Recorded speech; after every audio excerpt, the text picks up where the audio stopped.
मतदाता बनना हुआ आसान। कैसे? हरियाणा की मतदाता सूची के संशोधन का कार्य 2 से 16 अगस्त तक चलेगा। कोई भी पात्र नागरिक जिसकी आयु 1 जुलाई 2024 को 18 वर्ष या इससे अधिक है और वह मतदाता के रूप में रजिस्टर्ड नहीं है, वह अपना वोट बनवाने के लिए आवेदन कर सकते हैं। कैसे? वोटर हेल्पलाइन ऐप डाउनलोड करके ऑनलाइन आवेदन किया जा सकता है। इसी प्रकार फॉर्म 6 भरकर संबंधित जिला निर्वाचन कार्यालय अथवा बूथ लेवल अधिकारी के पास प्रस्तुत कर सकते हैं। अधिक जानकारी के लिए टोल फ्री नंबर 1950 पर संपर्क करें। मुख्य निर्वाचन अधिकारी हरियाणा द्वारा जनहित में जारी। नमस्कार, ये आकाशवाणी चंडीगढ़ है। अब आप प्रतिका से प्रादेशिक समाचार सुनिए।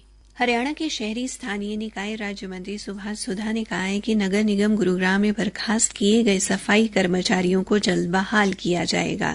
श्री सुधा ने कल चंडीगढ़ में नगर पालिका कर्मचारी संघ हरियाणा के प्रतिनिधियों के साथ बैठक के बाद ये जानकारी दी। उन्होंने कहा कि सफाई कर्मचारियों की शहर के क्षेत्रफल व आबादी के हिसाब से भर्ती की जाएगी। साथ ही पढ़े लिखे सफाई कर्मचारियों को योग्यता के आधार पर समूह ग के पदों पर पदोन्नति के लिए अनुरोध किया जाएगा। इसके अतिरिक्त सफाई कर्मचारियों की जल्द ही नियमित भर्ती भी की जाएगी। राज्य मंत्री ने कहा कि सफाई दरोगाओं को पेट्रोल भत्ता तथा मोबाइल का खर्च भी दिया जाएगा। इसके साथ ही उन्होंने कहा कि पंचायतों से पालिका में शामिल होने पर पंचायतों में लगे सफाई कर्मचारियों और ट्यूबवेल ऑपरेटरों को संबंधित नगर पालिका द्वारा उन्हीं शर्तों पर रखा जाएगा। सफाई कर्मचारियों से संबंधित कोई भी ठेका दिया जाएगा तो उसमें वेतन का विशेष ध्यान रखा जाएगा। हथीन से विधायक प्रवीण डागर ने कल हथीन विधानसभा क्षेत्र की लोक निर्माण विभाग की विभिन्न सड़कों के चौड़ीकरण व सुदृढ़ीकरण के कार्य का शुभारंभ किया। उन्होंने गांव नांगलजाट में पीने के पानी के बूस्टर के निर्माण का शिलान्यास भी किया।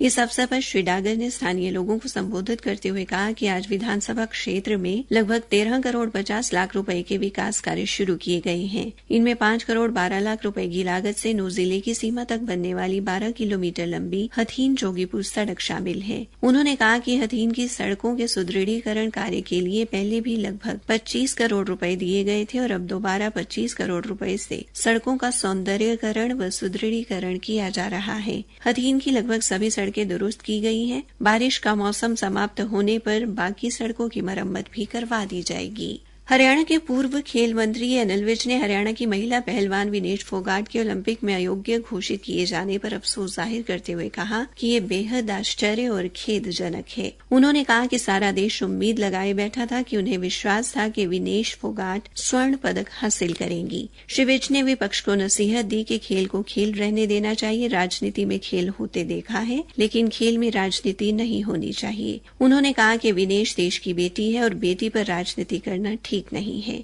उल्लेखनीय है कि कई विपक्षी दलों ने विनेश फोगाट को योग्य करार दिए जाने को लेकर सरकार पर सवाल उठाए हैं। हरियाणा ओलंपिक संघ के कोषाध्यक्ष एवं पूर्व मंत्री मनीष ग्रोवर ने पेरिस ओलंपिक्स में भारतीय महिला पहलवान विनेश फोगाट को अधिक वजन के कारण अयोग्य करार दिए जाने को दुखद बताया है।